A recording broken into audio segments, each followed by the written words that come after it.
আসসালামু আলাইকুম। আহ, আমি অ্যাকচুয়ালি কোনো জরুরি প্রয়োজন ছাড়া লাইভে আসি না। শুধু পিছনে অনেক জিনিসপত্র দেখা যাচ্ছে। ওকে,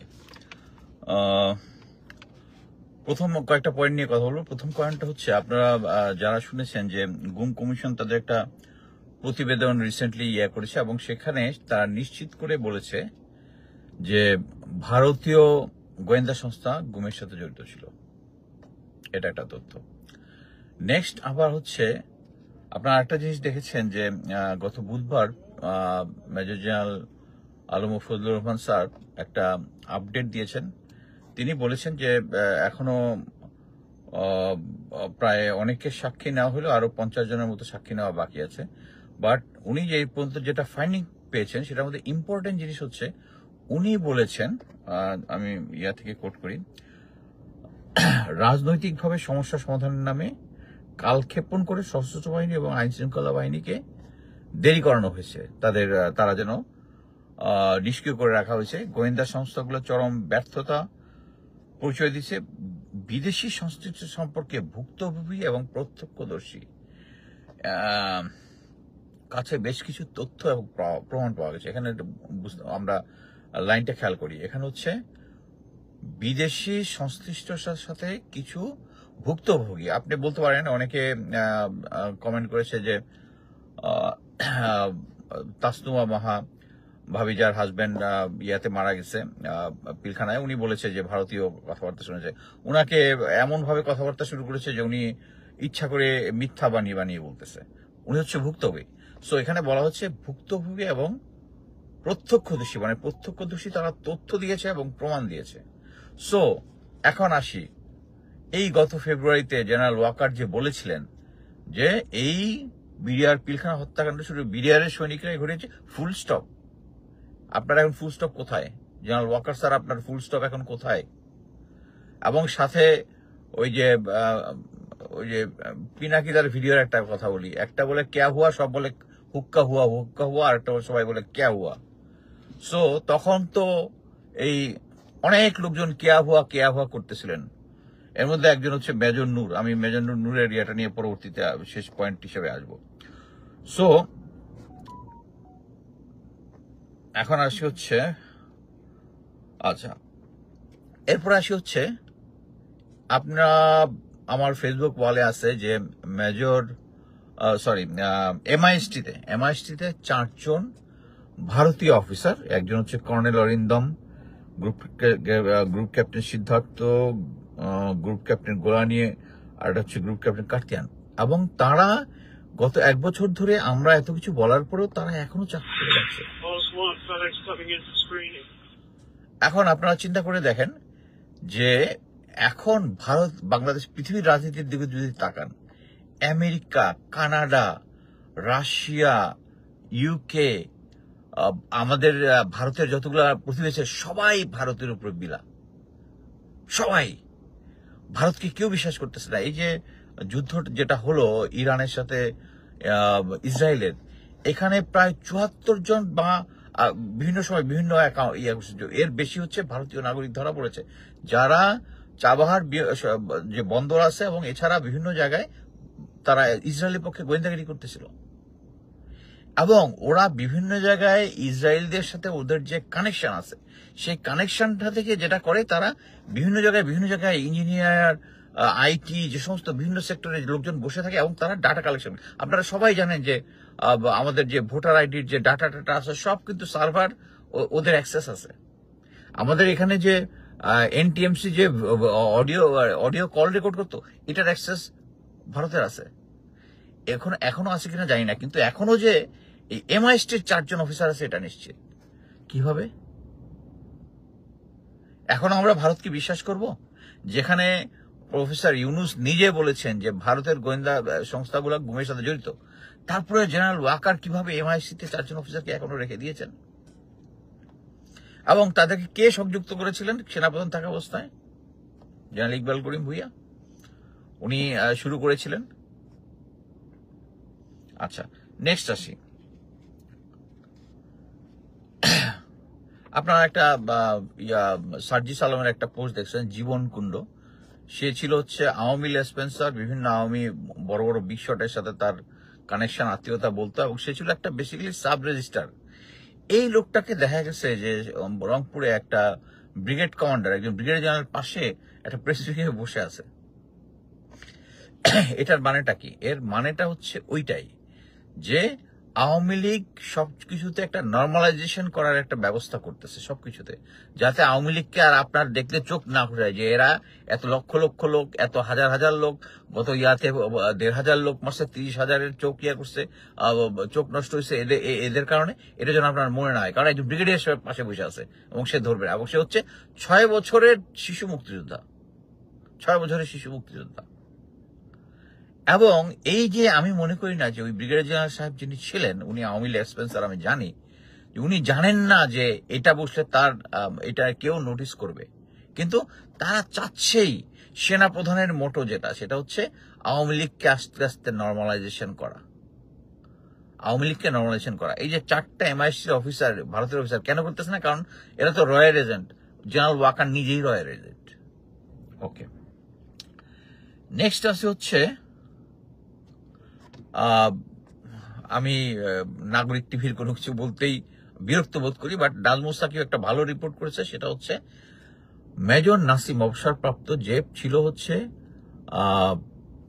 শেখ হাসিনার এডিসি, সে একটা কোম্পানির মাধ্যমে, কোম্পানিটা ফ্রান্সের রেজিস্টার্ড বাট মালিক হচ্ছে ভারতীয়, এবং এইটা কাজটা পাচ্ছে হচ্ছে আমাদের এনআইডি, জাতীয় নাগরিক যে আইডি কার্ড যেটা আছে এনআইডি, এটা ছাপানোর কাজ। কেন? এই মেজর নাসিম নিজেও এই রাতের ভোটের, দিনের ভোটের 2024-এর মধ্যে ডামি ভোটের একটা অংশ ছিল, এবং তার শ্বশুর ছিল হচ্ছে রাশিদুল আলম বোধহয় নাম, তিনি ছিলেন হচ্ছেন রেলওয়ের কর্মকর্তা, ওখান থেকে ট্রান্সফার করে জনপ্রশাসনে নিয়ে আসছে, এবং জনপ্রশাসন মন্ত্রণালয়ের সচিব পদ রয়েছে শেখ হাসিনা। এবং শেখ হাসিনা নিজে আবুল হাসনাত আবদুল্লাহর ভাগ্নির সাথে তার মানে যখন এডিসি ছিল মেজর নাসির তাকে, এবং এই লোকটাকে দিচ্ছে হচ্ছে এনআইডির কাজ। তার মানে হচ্ছে সবকিছুর পিছনে এই আপনি যতই আমারে বলেন যে আমি ভাঙ্গা রেকর্ডের মতো জেনারেল ওয়াকার ইজ ব্যাকবোন, সবকিছুর পিছনে বিহাইন্ডে সবকিছু হচ্ছে তিনি, এবং এই কারণেই এই মেজর নাসিম এই জিনিসটা এখনো পাচ্ছে। মানে অ্যাকসেপ্ট করার মতো না।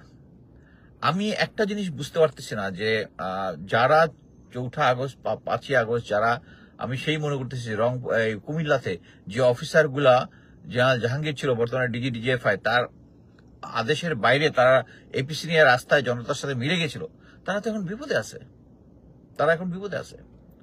এবং যেহেতু সেনাবাহিনী এমন একটা সংস্থা যেটা হচ্ছে একটা পিরামিডের মতো, এবং সিনিয়রের কথা আদেশ আমাদেরকে মানতে হবে, অবশ্যই মানতে হবে, কিন্তু লফুল আদেশ মানতে হবে, লফুল আদেশ মানতে হবে, আনলফুল আদেশ মানতে হবে না।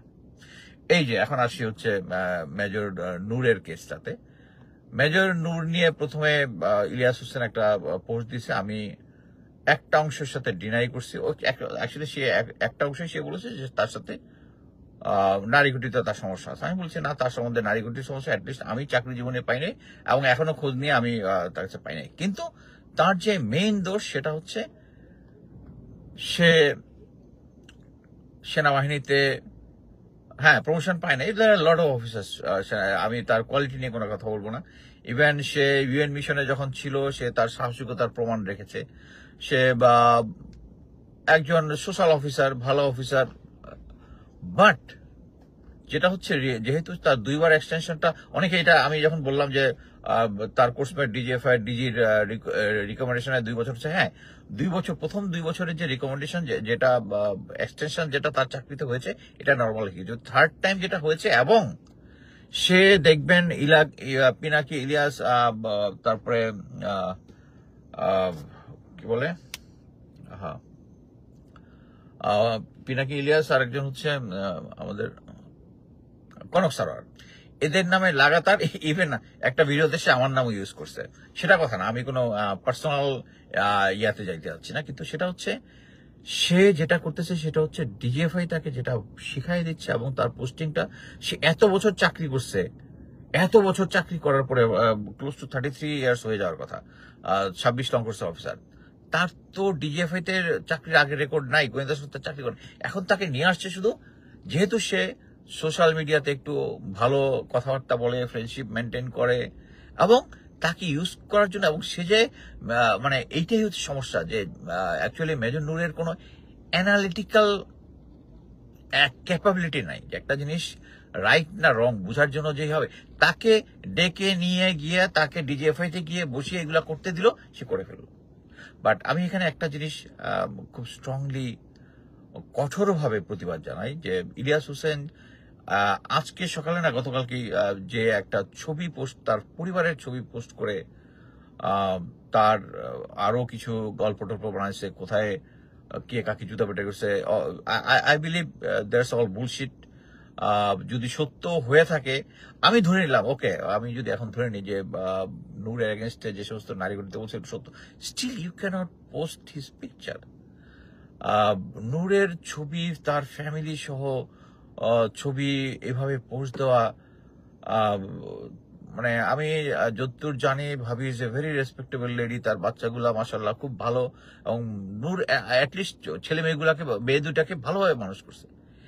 সে যে ভুলটা করছে সেটা হচ্ছে ডিজিএফআই এর ট্র্যাপে পা দিয়ে সে লাস্ট মুহূর্তে সে হয়তোবা এই যে একটা র্যাঙ্ক পেতে যাচ্ছে, যেটা হচ্ছে, হ্যাঁ, অনেকে আবার বলে যে এরকম রিটায়ারমেন্টের সময় র্যাঙ্ক দেওয়া, হ্যাঁ, এটা সিভিল অ্যাডমিনিস্ট্রেশন, এটা নর্মাল জিনিস, বাট আর্মিতে নর্মাল না। আর্মিতে কোনো ক্রাইসিস বা এই ধরনের সিচুয়েশনে হয়, বাট আওয়ামী লীগ গভর্নমেন্ট এই রিটায়ারমেন্টের সময় একটা র্যাঙ্ক দেওয়াকে একটা, মানে যাদেরকে মোটামুটি সবাইকে তো আর জেনারেল বানাইতে পারবে না, সবাইকে বানাইতে পারবে না, এবং একটা কিছু তাদেরকে একটা এই র্যাঙ্কটা দিয়ে জিনিসটাকে নর্মাল করছে। আমার মনে হয় it's not a bad thing, but কথা হচ্ছে এই প্রলোভনে পড়ে যদি কেউ এই ধরনের কাজ করে, দ্যাটস অবজেকশনেবল।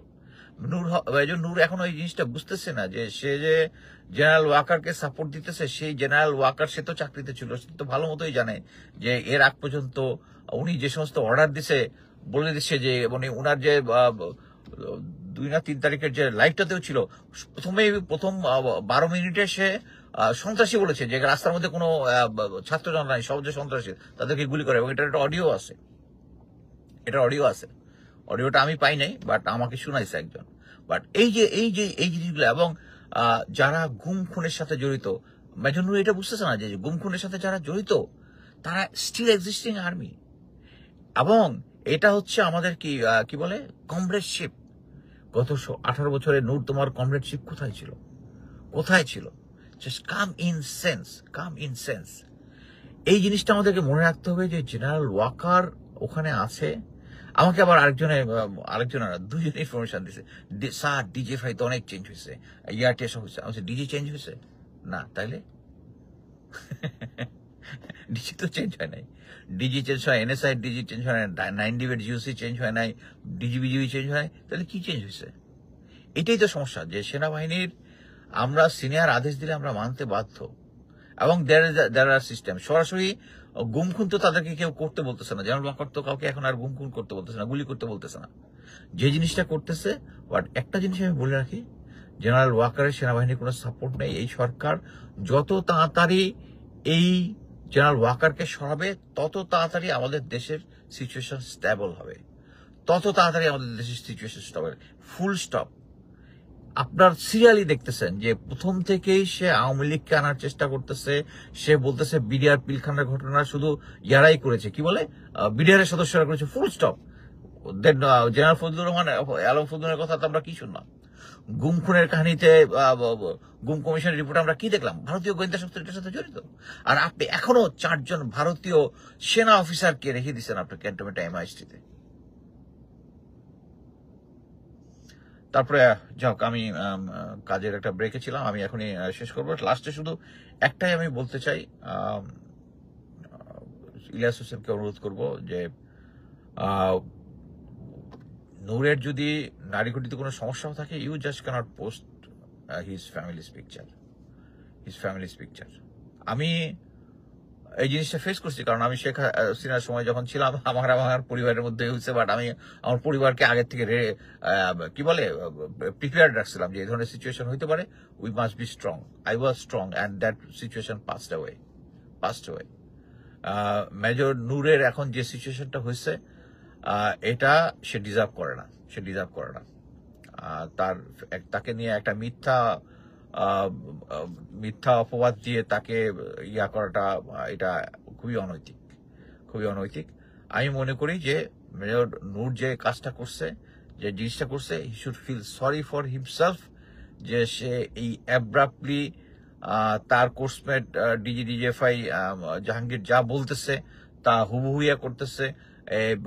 অবশ্যই মানে পিনাকিদা যখন জেনারেল ইকবাল করিম ভুইয়াকে নিয়ে বলে বা অন্য সিচুয়েশন যেটার সাথে আমি মতের অমিল হয়, আমি কিন্তু অনেকে আমারে বলে নুরি পোস্ট দিছে আমাদের বাপ নাকি পিনাকি। এনিওয়ে, বাট কথা হচ্ছে পিনাকিদাকে আমি পছন্দ করি। পিনাকির তার এক্সপ্লেনেশন ইজ ফ্যান্টাস্টিক, বাট কথা হচ্ছে তার ব্যক্তিগত যদি কোনো সমস্যা যদি থাকেও থাকে, ওইটার জন্য আমি তার পলিটিক্যাল স্ট্যান্ড পয়েন্টকে আমি উড়াই দিতে পারি না, আমি দিব না। আপনারা কে দিবেন না দিবেন সেটা ভিন্ন ব্যাপার।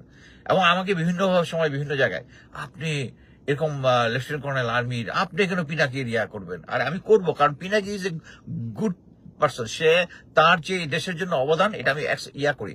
কনক স্যারের অবদান আমি অ্যাকসেপ্ট করি, ইলিয়াসের অবদান আমি অ্যাকসেপ্ট করি, but it doesn't mean Ilias যখন এই নূরের ব্যাপারে এই পোস্টটা, নূরের সাথে আমারও কমেন্ট করছে, সে আমার এগেনস্টে পোস্ট দিছে, but it doesn't mean that তাকে তার ফ্যামিলি বাচ্চাদের সহ আই এম ভেরি ফিলিং মানে যেহেতু আমার ওই সন্তানদের মতো একটা সন্তান আছে, আই ফিল দ্যাট যে এই ধরনের কারো সন্তানকে তাদের স্কুলের ফ্রেন্ড আছে, তারা এই জিনিসটা দেখবে, তারা কতটুকু হিউমিলেট হবে। এটা সে ডিজার্ভ করে না, তার ফ্যামিলি এটা ডিজার্ভ করে না। সে যদি নূর যদি ডিজার্ভ করে, বলে ফ্যামিলি এটা ডিজার্ভ করে না, এই কাজটা করছে। বাট এট দ্য এন্ড এটাই আমি প্রফেসর ইউনুসকে অনুরোধ করবো, জেনারেল ওয়াকারকে সরান। সরাইলে দেশের আপনার সমস্যা অর্ধেক শেষ হয়ে যাবে। ধন্যবাদ।